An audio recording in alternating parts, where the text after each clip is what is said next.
Okay. All righty, I'm going to go ahead and call us to order, get us going. Good morning. Happy Thursday, gang. I hope everybody's doing well. I'm going to do a quick just attendance call out. So let's see. I've got Francisco, Greg Orsini, and Blake O from the City of Tucson's Transportation and Mobility. I got Paul and Lauren from Pima County DOT, Dion from Marana.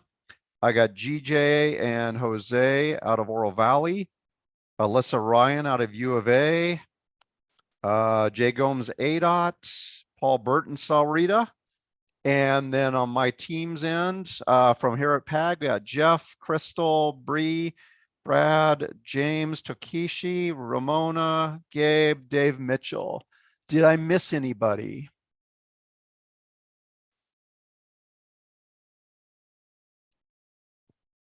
Hearing none, I'm going to say we're all good. We're all set. And I hope everybody's been having a good summer that's not melting you to death out there.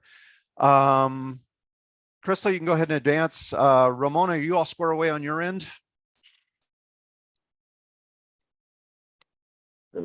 Yes, I am. Thank you. You're good. And Crystal, you're all set for presentation. If so, did you have any slides you want to go through for overview or jump right on into the first item? Let's see, in-kind reporting, reminder on that. Is there anybody that's paid today with federal funds? This is part of our in-kind. We're able to take credit and match everything. So anybody? I think no, based on past experience. Okay, we're good on that one. First one up is our first item. James Tokishi had requested some time to present to this committee, give an update on our traffic count program, and has a presentation to walk through. So James, the floor is all yours, my friend. Take it away. All right. Good morning, everyone. I'm James Tokishi. I'm the modeling coordinator here at PAG. I think this is the first time I'm presenting on Zoom, so let me make sure I understand how this works. All right, that works. I can control this. You got, I was going to say, you got it. You're loud and clear. So, all right. And so, yeah, so I'm just going to give a quick run through of the counts that we did last year, highlight where we are in planning for the counts for this year, give everyone here a very quick run through on how to access all of the counts that we are collecting and uploading and updating, and then a very, very high level summary on what VMT trends look like based on our count data. Here we go. First of all, and I'm going to be returning to this a few times. This is a quick snapshot of the of ADOT's count status map,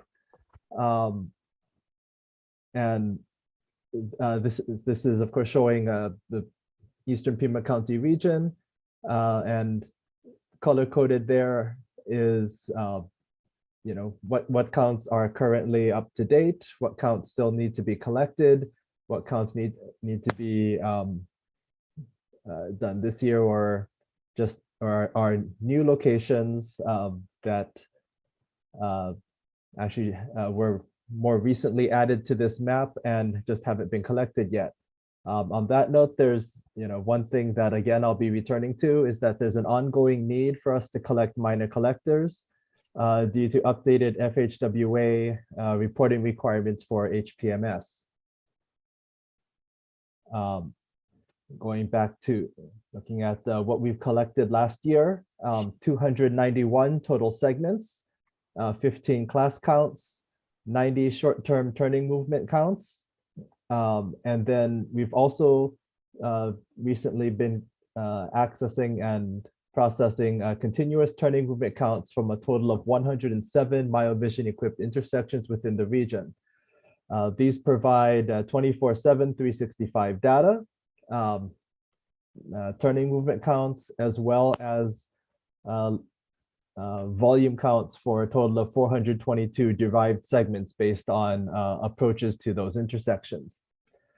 They also give us vehicle class, cars, or what MS2 calls lights, buses, single unit trucks, and articulated trucks. Just to dig into that last point a little bit more, this shows you the spread of the MyVision derived locations on the left. On the right is just a quick example of how that looks if you zoom all the way in. As you can see, once again, you have one count station for each leg of that intersection.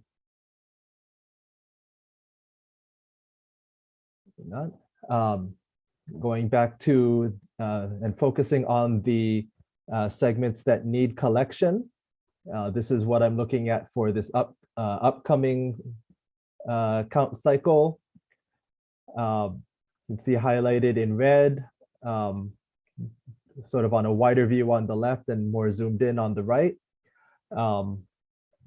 Mostly those minor collector locations that were more recently added, as well as in yellow and orange on the left, those locations that are simply flagged as being up for a new count this year. Breaking that down in words rather than maps, the main consideration again are that total of 655 currently flagged locations, of which 55 are principal arterials, 38 are minor arterials, 127 are major collectors, and 435 again are those minor collectors. We're planning for up to 600 segment counts this year, in addition to 50 to 100 turning movement counts or short-term turning movement counts. The count location list is currently being developed off of the ADOT flagged locations, and we're currently expecting to start data collection in September of this year. Additionally, we can support some jurisdictional count needs. So if any of you have anything that you think needs a count, please reach out to me and I'll do my best to get those on our count list. This is just going to be a quick run through of where you can find all of these counts. There are 3 websites I think I should point you to, all based on the MS2 platform, PAG.ms2soft, ADOT.ms2soft, and ADOT-all.ms2soft.com. The main difference here is jurisdictional. PAG, the first one, are basically the non-ADOT owned roads. So we're looking at arterials and below, excluding, for example, Miracle Mile, Oracle, Aho, those state facilities. The second one, ADOT.ms2soft.com, is sort of the inverse of that. Those are the ADOT facilities, I-10, I-19, Aviation Barraza, Oracle, Aho, all of those. The third site, ADOT-all, is sort of the global data set of everything within the state of Arizona that has been pushed to MS2, regardless of which jurisdiction has done it. They all operate basically the same way. Since they're all based on the same platform. So everything I say I'll be using the first one, the PAG page, as my example sheets, but everything I say about the PAG site should apply to the other 2 equally. And the first data tab that we're looking at here is the Traffic Count Database System, TCDS. On the left here, that's what happens when you look at this in the pag.ms2soft.com page. As you can see, again, it's a little cluttered, but those are, the arterials, not ADOT facilities. On the right here is the other extreme, ADOT-all, which is again, every data point that anyone within the state of Arizona has collected and uploaded to MS2. As far as accessing the count data, there's a couple ways you can do this. First one, once you go to the TCDS page, you're met with this image on the left, defaults to the quick search bar. You can put some limited information in there, such as the road you're looking for, the location ID if you know it, or the count year of if you just want to filter by that. There's also this map, which usually loads up with the data points on it once you zoom in far enough. You can click any one of those links. You have and clicking any one of those points generates this little pop-up window. There you can kind of see in the middle of the screen. For example, this one here, I had clicked on the location B91 on Grant Road, has a little pop-up option for view details. The other one you can do, and then the third way you can find things, if you click the advanced search bar, you're met with filters for every single bit of data that goes into a count point, and you can filter by all of that. Going back, once you hit that view detail button, takes you to this other screen. Default reloads to this one that you see on the left, gives you a breakdown of more details about the count location. You can choose a direction. By default, it's bidirectional, or you can sort by direction. You can look at the calculated or estimated AADTs for every year. Some years are based on actual counts that are done. Others, for example, on this one, 2020, you can see that it's grown from 2019. That's just an estimate based on the last count and observed volume changes year to year. Provides an estimate of what the AADT was that year. Going further down, usually the parts that most people are interested in are the volume counts, and a bit below and to the right of that, the classification shows what days were actually counted, as well as the total volumes that were counted on those days. Clicking the little eyeball icon next to any of those dates brings you to this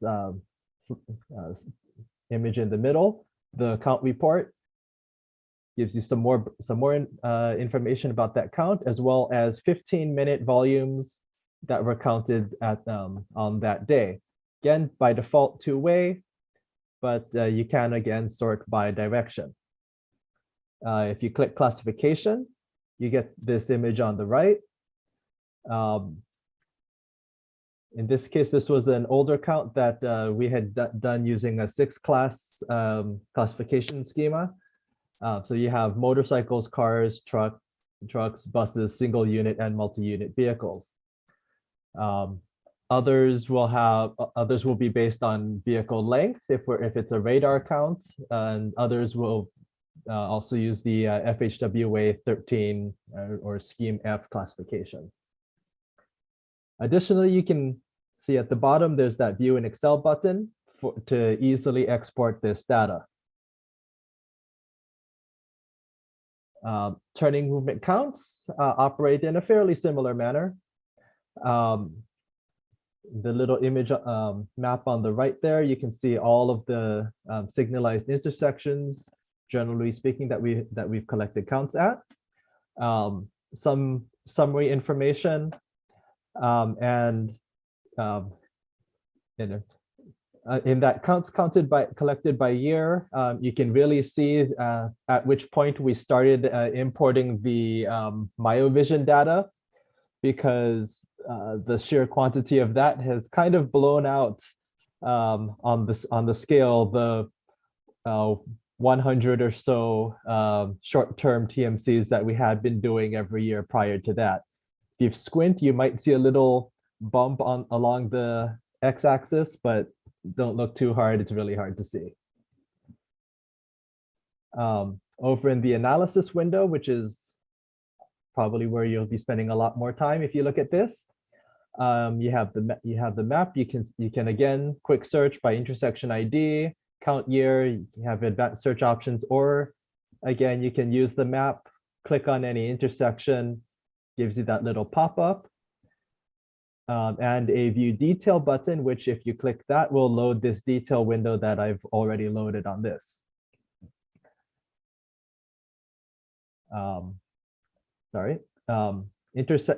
By default, again, it loads the intersection, which is just the intersection information. You can go into the count tab, which gives you a much more detailed breakdown. This one is a MyoVision location. So again, as I said before, this is generally speaking 24/7, 365 data. And so this whole calendar of available counts is filled out. If it were a short-term count that we only had 1 day for, or 2 days or something like that, then of course only a couple of days would be highlighted. It shows you an intersection map for the total period. In this case, it was 24 hours. And so over the course of the day, it shows you the inbound volumes as well as their turning movements. And you can sort across that top there by vehicle classification. In this case, articulated trucks, bicycles, bus, lights. As I said before, that's the term that they're using for cars, and single unit trucks. Scrolling down a little bit from there, although I put this on the right in a separate image, you can sort this again by 15-minute intervals by approach, and with each of those, you also have a corresponding count or turning movement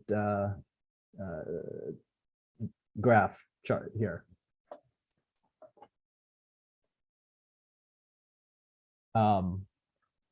Moving on, just a quick summary of how we calculated the VMT for this exercise.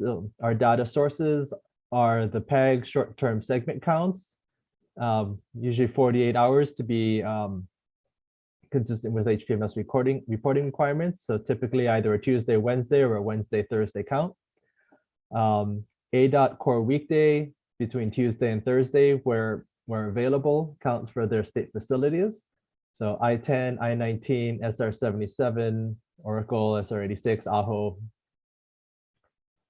Then for each process to do this, for every year, the counts that we had were averaged. The average counts were either front or back filled for each year. These average counts were then matched to the travel demand model network covering Eastern Pima County. And using those segments and the counts for every year, we estimated the VMT, vehicle miles traveled, for each year.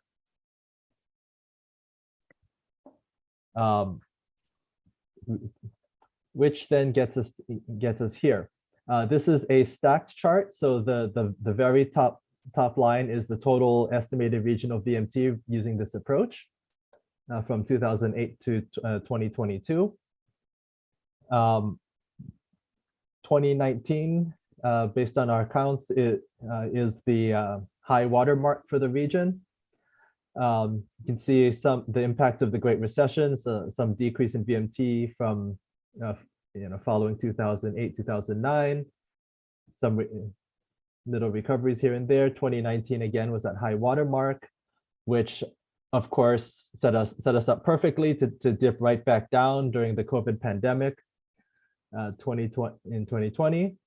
And it's a little hard to see, but counts have come up a little bit since 2020. Although, of course, we are still down from where we were in 2019. Splitting this by jurisdiction and plotting them all separately rather than stacking them. This is what the estimated jurisdictional daily VMT looks like for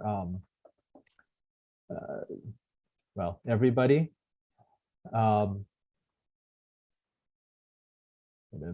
Generally speaking, a lot of these are fairly flat, especially on looking at on this scale. Notably, Tucson dipped a little bit. ADOT conversely has sort of picked up some of that.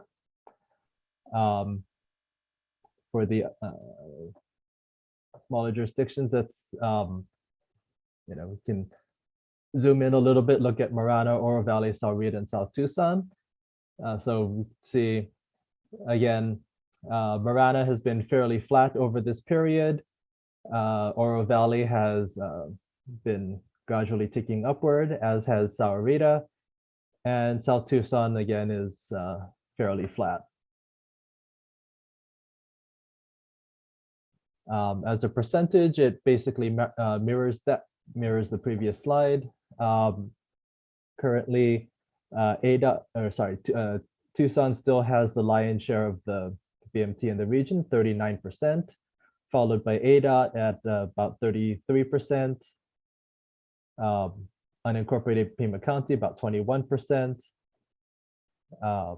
Then we have Marana at about 3%, Oro Valley at 2%, Sahuarita at 1%, and then South Tucson at about 0.2% of the VMT in the region.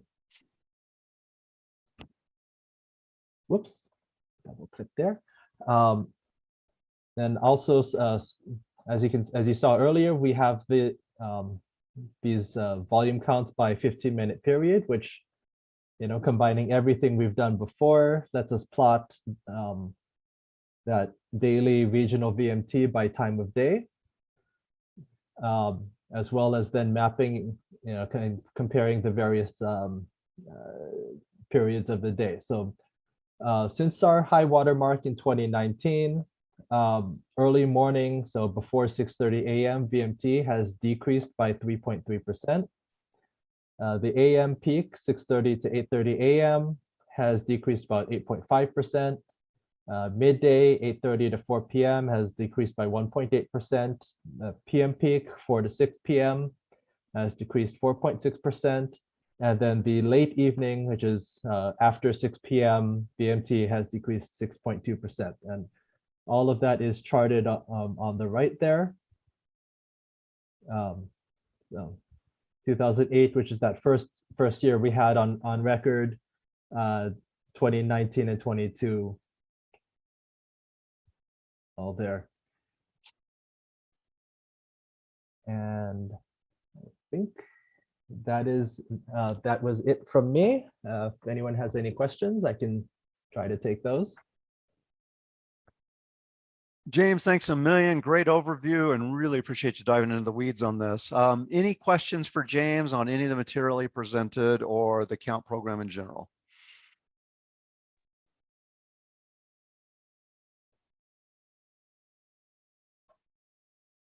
Yeah, Rick, how often are the counts taken? Is it every 2 years or 3 years?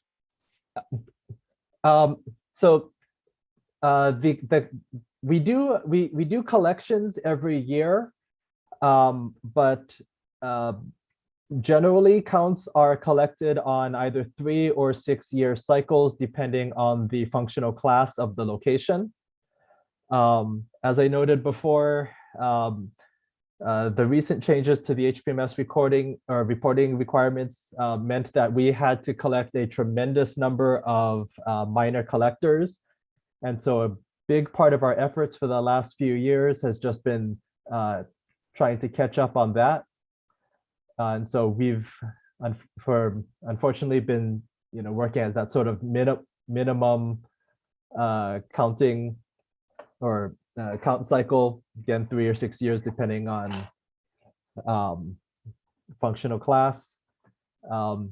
It looks like we're close to getting caught up on that, which means that we might be able to bump up collections on some of the minor arterials or major collectors that are on that 6 year cycle. But yeah, generally speaking, either 3 or 6 years minimum, depending on functional class.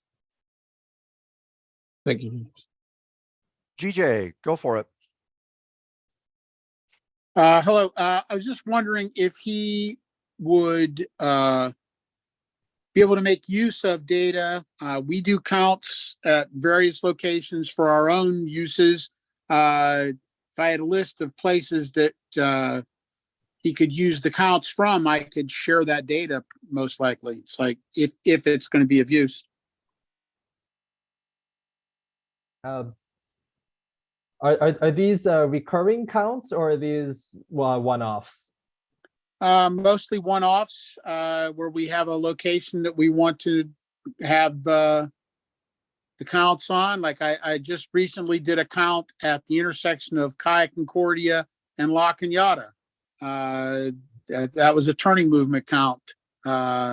We use a grid smart camera to do those counts. And then I use Numetrics devices for doing counts on other locations. So I just want to know if you could make use of it. I will let you know when I'm doing a count someplace. And if you want the data, just let me know. I'm pretty sure we can share it. Sure. I guess if nothing else, I could map the one-offs to existing count locations and see how that goes. But yeah, sure. No, I appreciate it, Gigi. Yeah, I was gonna say, shoot it over to James. That'd be great. Thank you. Dion. James, thank you for the presentation. Question for you on the MyoVision counts. Did I understand correctly that those are, when you call them continuous and they show the turning movements, would it be correct to understand that the turning movements are kind of like an average over the whole week and over the whole day? No, so let me, whoops, I clicked too fast and too far. So those are also reported at the 15-minute in 15-minute interval. So this one here, let me go back. So this one is the MyoVision camera at La Cholla and Orange Grove that I was using as my example here. So we have you can see the calendar of dates here. So all of the days are available. The one we're looking at right here is looks like New Year's Eve, December 31st, 22. The map, the plot on the bottom left corner is the totals for the day. However, over on the right, you can see that it does have by approach, by movement in 15-minute intervals. I see. So you could select the day that you want and look at Yes. the. Yes. Okay. Thank Yeah. you for clarifying that. Yeah, you can select the day you want. You can select the movement you want. You can export these out, and play with this to your heart's content. Thank you, James. GJ, did I skip over? Did you have another question? I saw your hand still up, or is it just still up on the screen? It was just still up. Sorry. No, my apologies. I didn't want to gloss over you if you had if I had skipped something on it. Jay. Thanks, Rick. Thank you, James, for going over that. I've had to do a very similar presentation for our traffic design group before. So yeah, appreciate the refresher. I'm curious, and this is more of a question at large, but a lot of us deal with traffic impact analyses from developments, and I've been trying to figure out if it's kosher within the industry to take those counts and provide them to our planning folks. I mean, all the same methodologies are used. So I don't know what the group's thoughts are on that, or how we're going to narrow that gap, or if anyone else had any thoughts on that, that would be awesome. Dion. Well, I feel like, Jay, that if you got some data, and it's, particularly if it's been an approved TIA, that is public information. And so sharing it would seem to me to be the appropriate thing to do.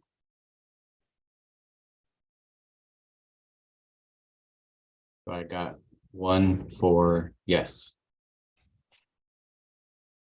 I agree as well, but I don't know if anyone else has any thoughts on that. I was going to say if there's any additional thoughts somebody wants to put out, but if not, reach out to Jay directly and you can share your perspective on that or thoughts and opinion.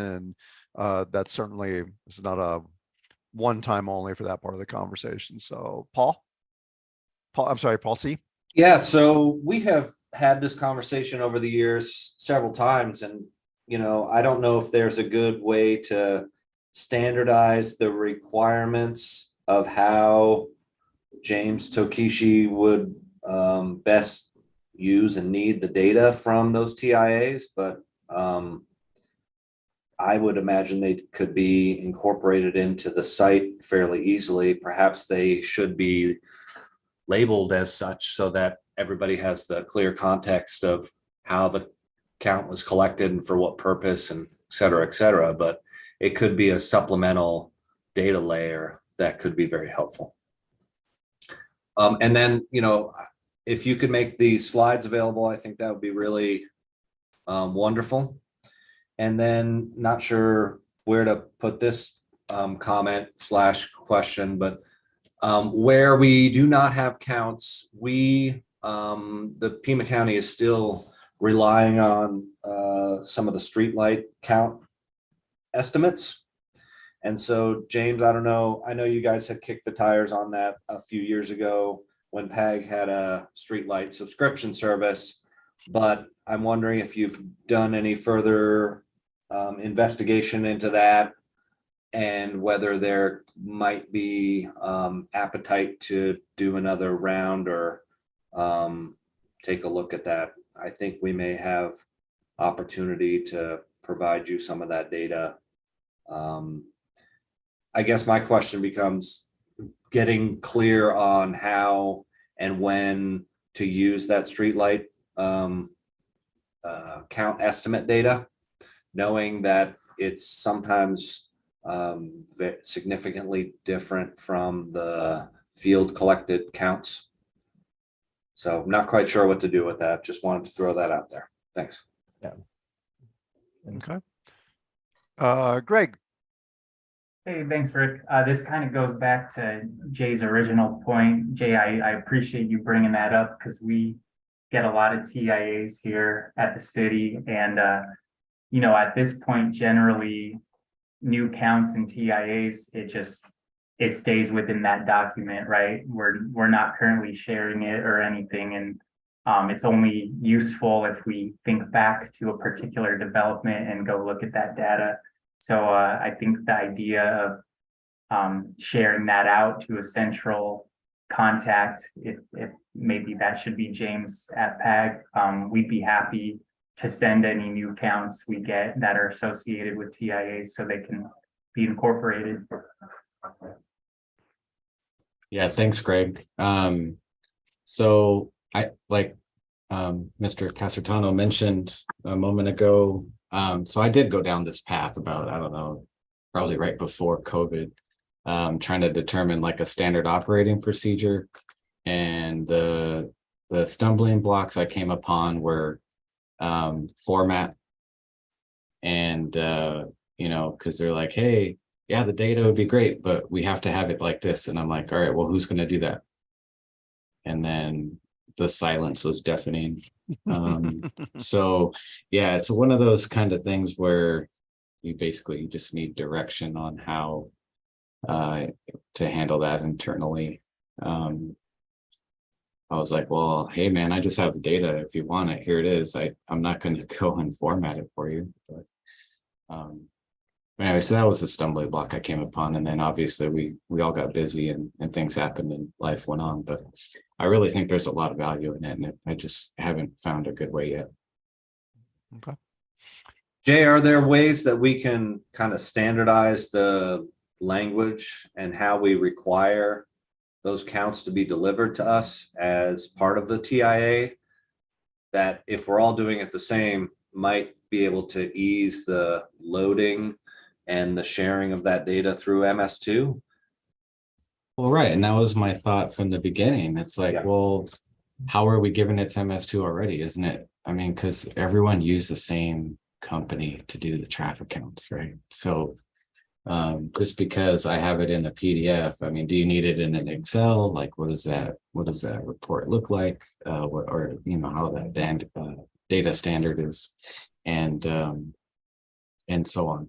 I mean, it's very similar to the fact that, I mean, it wasn't until recently we started requiring the synchro files, right? Like, who would have thought that that would have made a world of difference? Like, no, I don't want just the PDF printouts. Right. I want the files so that I can manipulate them in the future. So anyway, yes, definitely on the right track there.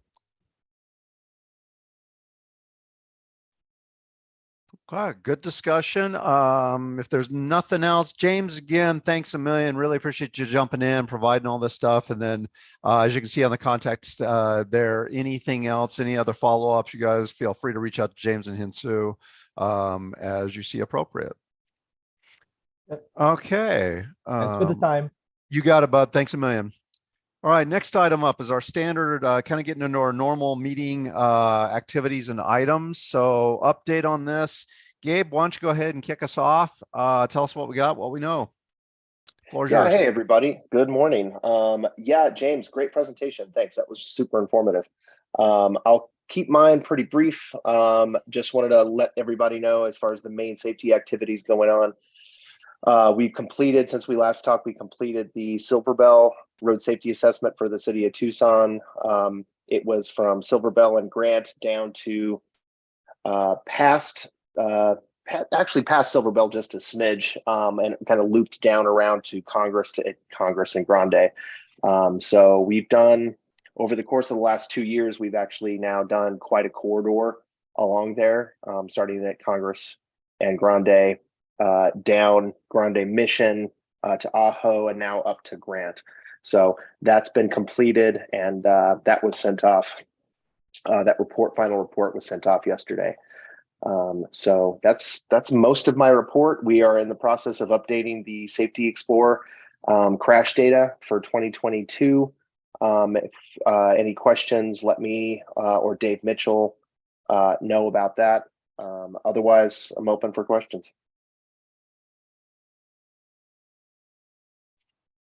And one thing to expand that Gabe didn't touch upon. So the RSA program, we have been getting quite a few requests. Gabe has been very, very busy.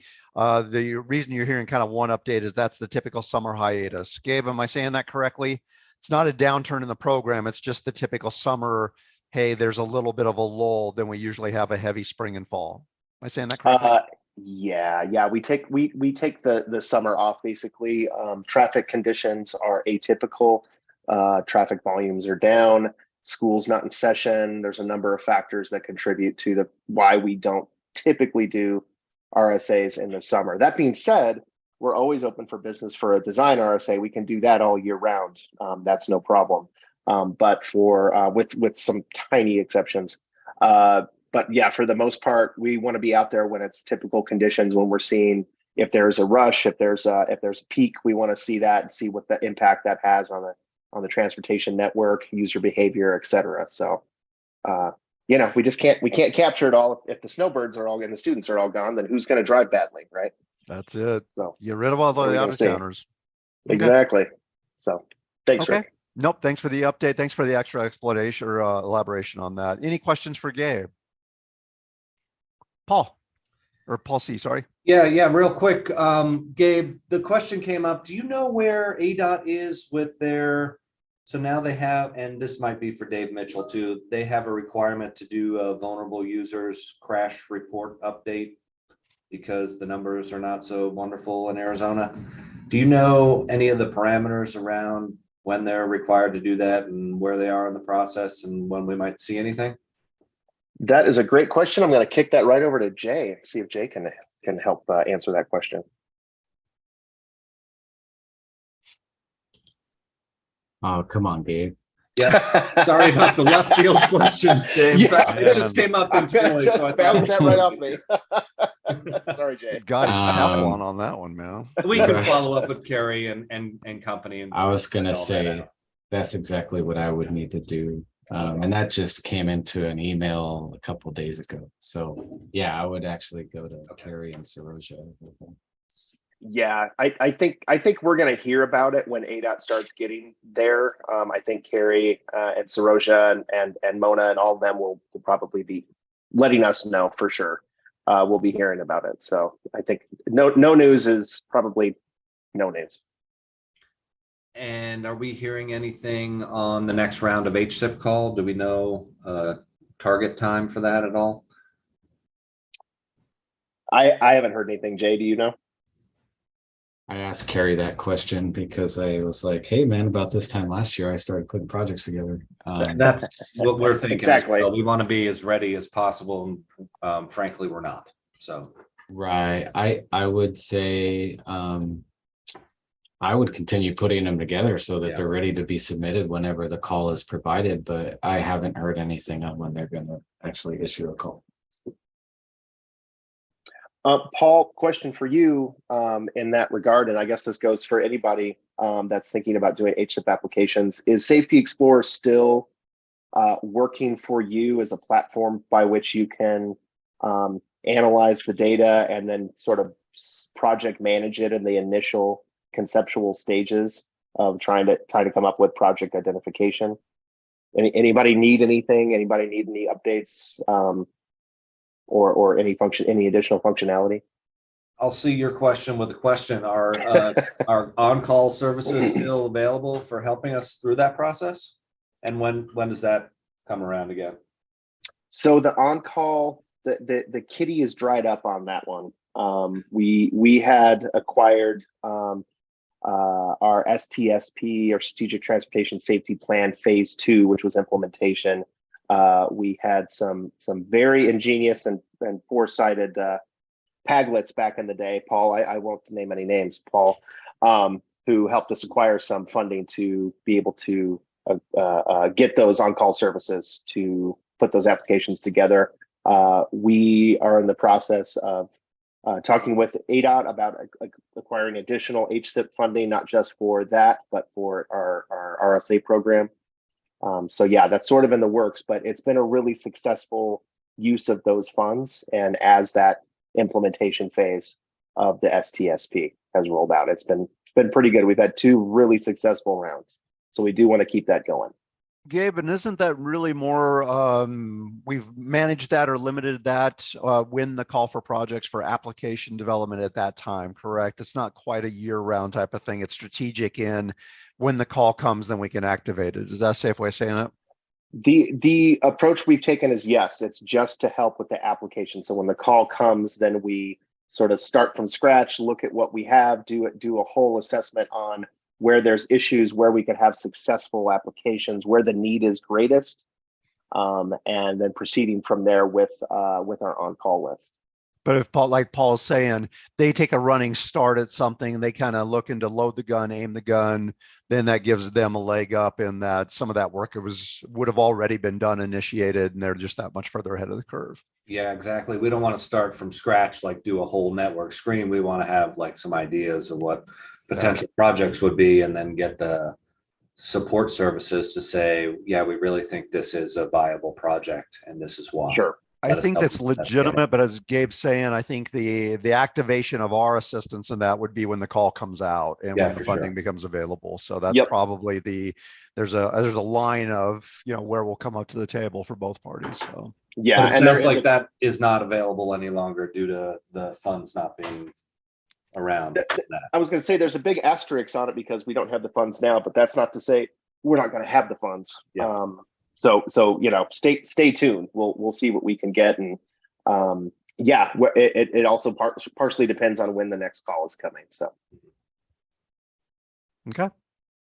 Any other questions for Gabe on the PAG safety efforts? If not, we'll segue into the jurisdictional safety updates. So this is the companion agenda item that allows any of the jurisdictions to share any activities you've got, anything that you've been actively involved with, moving on, want to just share for information with the good of the group. So I won't even rotate it around. Any hands up? Dion, I see yours first, so go for it.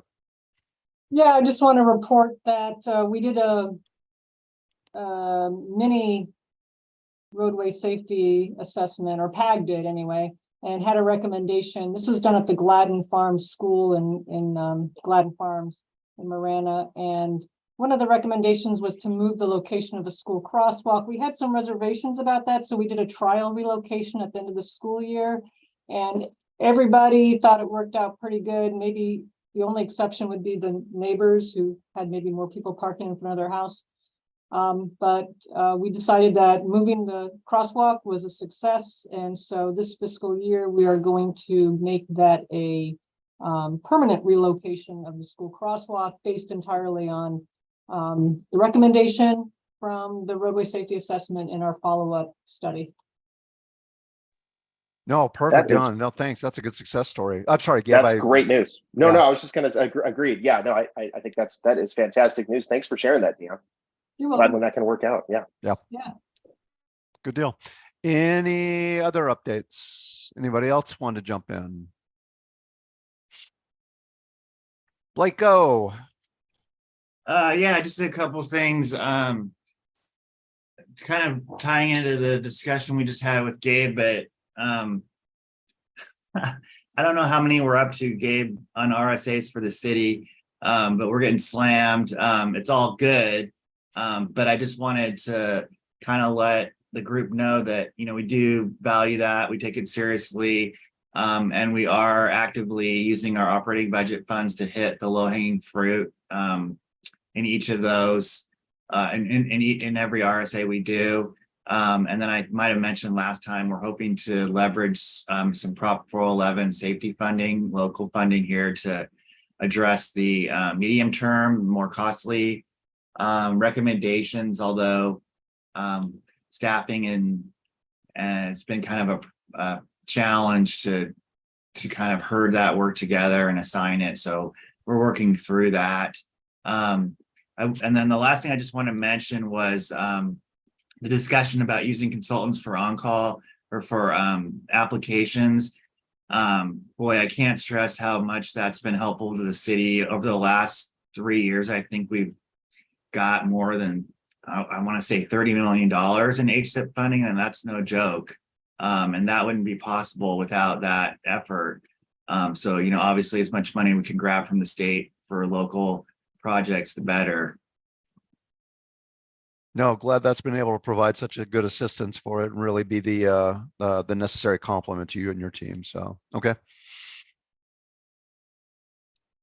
Fantastic. Francisco.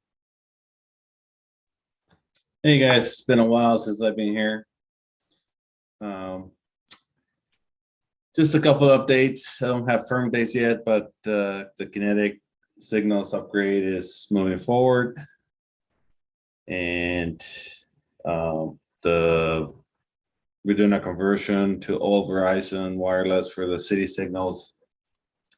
We include some of the other jurisdiction signals. And we had some stumbling blocks with getting our IP space together. The city is redoing this whole IP space for the city, for the whole city. So we got caught into that. We're seeing a little bit of light at the end of the tunnel. I won't give you any dates, but we are over the hump on that. So it's coming soon. Any questions? Please? Okay. All righty. Seeing none. Thank you all for sharing that. Let's see. Next item up, number 6. So the retroreflectivity update on the subcommittee's activities. So this one you recall from a couple months ago, maybe more than a couple months ago, was a request of this group to get a subcommittee together to kind of do a deeper dive into retroreflectivity, the mandates, the requirements, and then any kind of recommended protocol on that. So there's a small subcommittee that consists of Dion, Lauren, Cheryl Hewley from Oro Valley, Hal Friedman from DTM, and Jay Gomes. We've met a couple of times to kind of get our arms wrapped around this, find out what practices are in place, methodologies, kind of make sure that we've got good interpretation on the requirement out of FHWA. And then we're also waiting sometime in the month of July to kind of do a field assessment and get an idea of what does the standard millicandela, rating level that we're supposed to adhere to, what does it actually look like in terms of a stripe on the ground? Kind of what's everybody's experience with that in relating that to a real life, hey, here's the striping condition as it applies. So the committee is up and running on that. We are working on our efforts, and field review, confirmation, and identification is probably our next big step on that. So with Lauren, Dion, Jay, anything else you want to add on that, or anything you felt I glossed over too much in that short update? Lauren, you're up first. Well, actually, I saw that Paul had to jump out. So just a quick update for the safety update for the SS4A grant. If I could just back to that real fast. The Board of Supervisors approved grant acceptance at the June 20th Board of Supervisors meeting. So subsequently, we now have a fully executed agreement in place for the SS4A with the FHWA. The scope of work is currently being finalized for an RFP, so we can move forward with that. And we're also developing IGAs to bring to the jurisdictions, and that's for the SS4A partnership and match agreement. So those are a few of the action items for the SS4A. Thank you, Lauren. I am so sorry if I missed you on that one. My apologies. For match underway. Quick question, since I imagine the rest of the group would be interested. The scope, when do you anticipate it hitting the streets for the consultants to do propose on? I don't have a specific time frame on that. I know we're working through some comments on that and just working internally. So I don't have a specific hard date to provide, but we're working through that as efficiently as we can. I was going to say, if you're dealing with kind of scope and comments and fine tuning that, then coming as opposed to in early stages type of thing. So, okay. No, it's great to have all that so far underway, and thank you for jumping in on the extra update. Francisco, I just noticed your hand's still up. Is that a leftover question? Did I miss you as well, or just hadn't come down from previous update? I never put it down, sorry. You got it. Okay. All righty, and I apologize if I glossed over and moved on too quickly. So back to item GJ and Greg, or GJ first, then Greg. GJ, go ahead. One thing back on the previous item also, apparently Town of Oro Valley met with ESP and ADOT on Monday and to scope out the project that's for the flashing yellow arrow at Locking Out of Tangerine and First RVB Tangerine. Was that as a regard, was that, you said ADOT, was that out of that HSIP funding, or is that separate from that? Yes, that's I believe that's the HSIP funding. And HSIP project efforts. Okay, perfect. My apologies, guys, if the delay is kicking in on my end and I'm glossing over this activity too quick. So, okay, GJ, thank you. Greg, you're up. Hey, good morning. This is Hal. Oh, Hal. Okay. Oro Valley has reached out to me. I'm gonna go and meet with their crew that does the retroreflectometer for the pavement markings. I'm gonna go meet with them next week, and we're gonna do a couple sample readings up on La Cholla and see what those numbers look like. Show me how they're going to show me how they use their equipment. Can you share that or either email offline if you want to Dion, Lauren, and Jay as well, in case anybody else wants to tag along? Sure. And send it to me. Yeah, if you don't mind sending it to all of us, that'd be fantastic. I will send you that update information. Thank you. Yeah, he's supposed to be meeting with Walter Jackson. He's the guy that oversees our striping section, and he utilizes the Stripe Master. Yeah, I've been emailing him back and forth. We've been chatting, and I'm supposed to meet Walter. Yeah, great. No, I appreciate that, Hal. Thanks for sharing all that stuff, and yeah, share that with the rest of the group. That'd be great. Yeah, hey Rick, this is Jay. Go for it. I apologize for missing the last meeting. I had a couple of conflicts, but I think what I can do is I can check in with our level of service group up in Phoenix and see if they have any historical data and any kind of like, I don't know, any kind of like visual comparisons. I remember doing that kind of stuff about 8 years ago, when we first got our mobile retro unit. And I don't know if they continued doing it once they took that program over. So I'll check into that. But yeah, the Stripe Masters, the handheld, it's a good device. That's what we use. So I guess I look forward to our next meeting. We'll see what else we need to get through. Perfect. No, and James. and for the good of the group, the reason why that's so critical is, being able to translate what Stripe on the ground looks like versus the actual rating that the device you're hearing measures.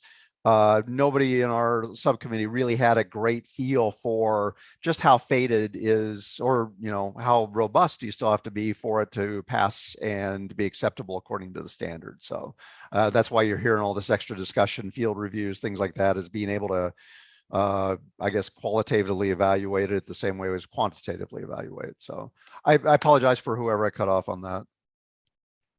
No, Brick, this is Jose. Oh. I was just gonna say that, yeah, this equipment is actually available, if I remember correctly, from LTAP to the participating local agencies. Because I know this equipment's it's not cheap. I mean, the Straight Master, we bought it several years ago, and I think we paid $20,000 back then. And then we also bought a 922, that's for the science, and that was about $10,000. So yeah, it's not cheap equipment, but my understanding is that LTAP has this type of equipment, the 922 and the Straight Master, that's available to participating local agencies. Okay. No, cool. And Thanks, Jose. that is a great reminder, Jose. Thank you. I know Dion was asking about that at our last meeting, because we were trying to figure out where to come up with 20K. Yeah. So thank you. I totally forgot about that. So it is a good program to use. And the TSSS bake sale idea did not go over as well as I was thinking it would. So, okay. Thank you, Jose. Okay. I think we've kind of hopped back and forth between a couple items. So between 5 and 6, circling back on this one. Thanks, Jeff or Crystal. Any other updates on the retro reflectivity effort? Okay.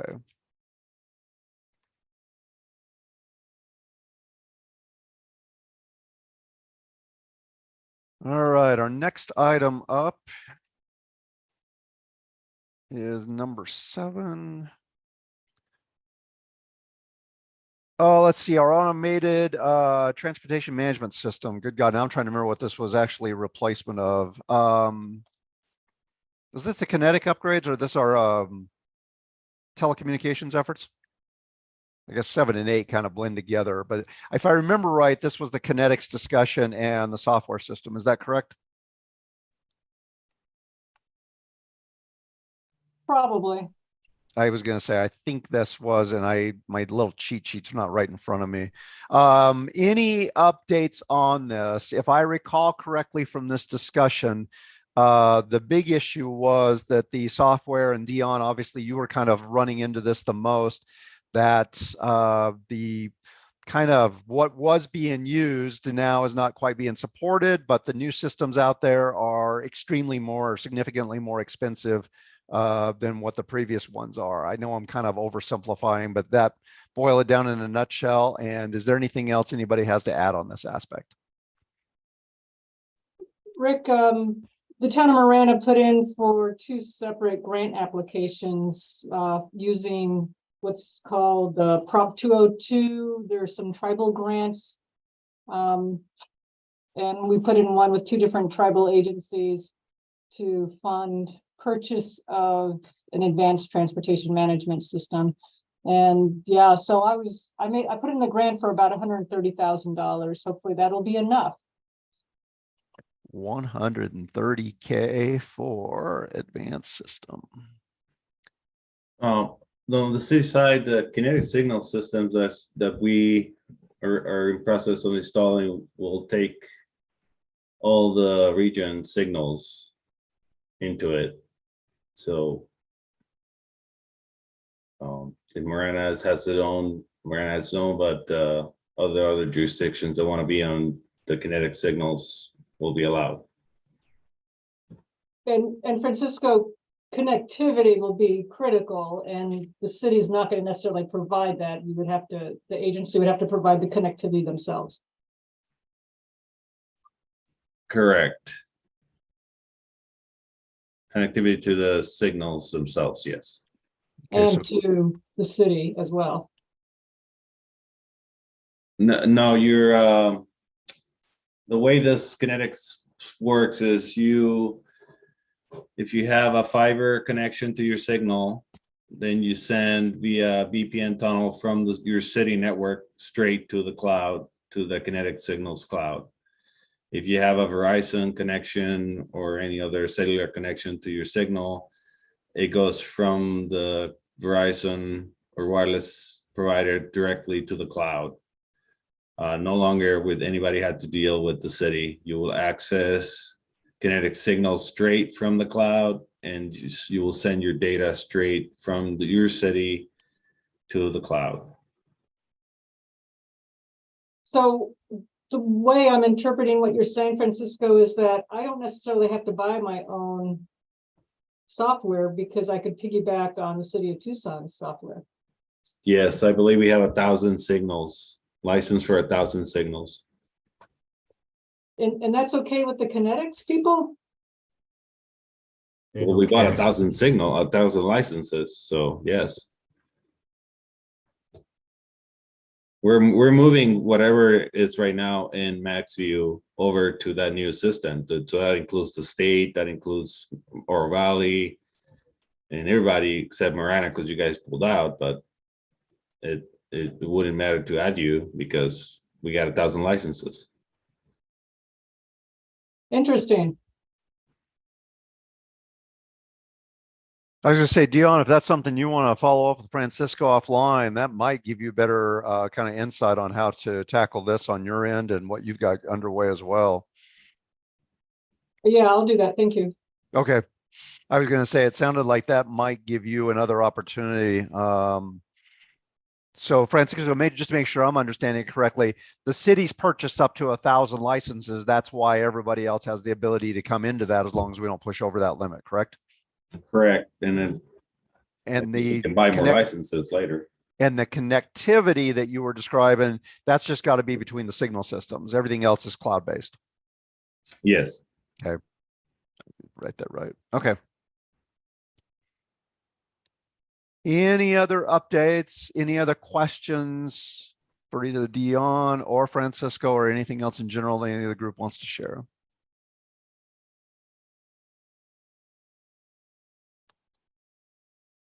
Okay, seeing none.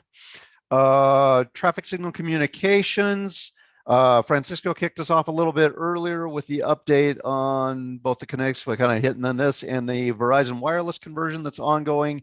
Any other updates, comments, questions? Anybody else want to share anything with the good of the group?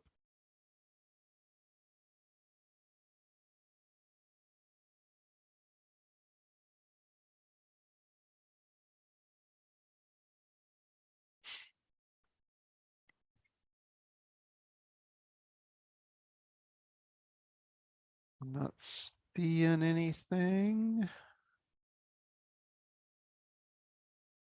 Yeah, I guess. Hey, Rick, this is Jay. Jay, go for it. Just to go ahead and break the silence, I guess. We have performance metrics set up where we're tracking what signals are online and offline, statewide, region-wide, not necessarily a PAG region, but southern region for ADOT. I think we're currently sitting at about 75%. I think in the PAG region, we're closer to about 90%. And some of those are just offline because of construction, but I think what I'll do is for the next meeting is put together something that's PAG specific. But I think our goal is to have every signal online by fiscal 25. So I got about another year to go, and we should be at 100. Next. Yay, ADOT's putting in some fiber along I-10 corridor. Am I right about that? I think that that's a question you know the answer to, but for the good of the group, yes, we are putting fiber in between, we call it the fiber gap, but it's basically between Picacho Peak and Ina. That project's currently under construction. And then we just completed from Tucson down I-19 to Nogales. So that's all hooked up with fiber now. And then Nice. I have a follow-up project to do all the last mile connections. But yeah, did you have a question about the section in your neck of the woods? No, I just need to keep it on my radar. Yes. Yes, I think a lot of the last mile connections are going to be the next projects that are going to be happening. And I guess for those to gain a better understanding, for example, on I-19, we just put we call it, as part of the broadband effort. And so basically we got a trunk line that goes all the way down. And so again, the follow-up project is to take it from the trunk line and connect in all the ITS devices or traffic signals along the corridor. So that may be an opportunity to connect in like Sahuarita or I'm going to be connecting in all the signals all the way up and down. So but we're probably still construction's probably in the spring, so we're probably not done till like the end of next year for that one. But the one on I-10, conduit should be in the ground by September and everything should be lit up by December. Maybe we should include Sarita in the development of an IGA so that they could use the same language if they want to connect using the ADOT fiber on I-19. Yes, I have attempted and failed to initiate a IGA with the city of Tucson, but hoping to get that going again. But yeah, I think the goal would be either, you have your own fiber so you can deal with yourself, or, I think with the fibers we have intermingled downtown, we're breaking off a tube. You got the 12 SFMOs in the 144, so we just break off a tube and we can work it that way. But in general, yeah, we like to have the interduct just to keep everything physically separated. Hey, James, we dropped the ball a little bit with the city, but Gabe should be working on that. Oh yeah, no, Gabe and I are scratching each other's head right now. No, it's okay. We'll get her going again. I know it's summertime. I'm not trying to clown on anybody, so I appreciate that. Is there any way does it make sense that we collaborate on this, or are each agency's needs unique that we wouldn't want to like be borrowing some of the same IGA language? The majority of it's boilerplate. And you gave me a few examples, which I haven't had a chance to look at yet. Yes. Do the other agencies want those as well to follow, or maybe they have them already? I do not currently have any.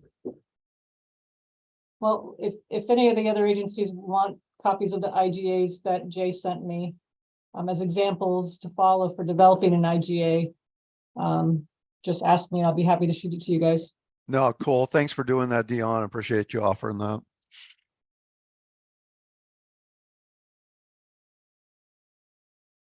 No, Jay, thanks for that update on all that activity. Anybody else want to add anything, questions for Jay, or any other updates from their own?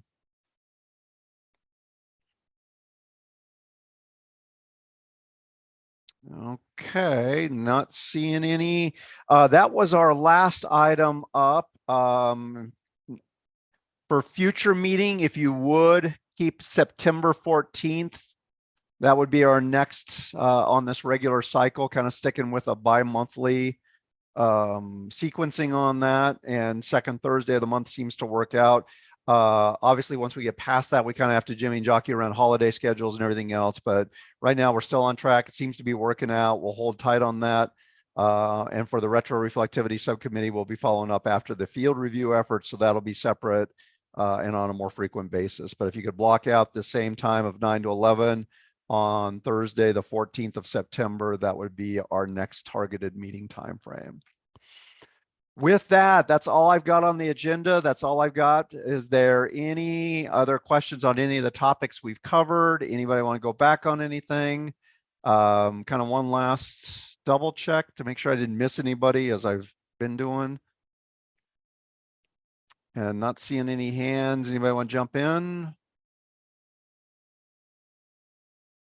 Okay. Looks like we got it. So gang, thanks as always. Much appreciated. Be good, be well, take care, and have a good rest of the day and a good weekend coming up. And we'll see you guys again soon. Thank you. Thanks, Good night, all. everybody. Take care. Thanks. Thanks.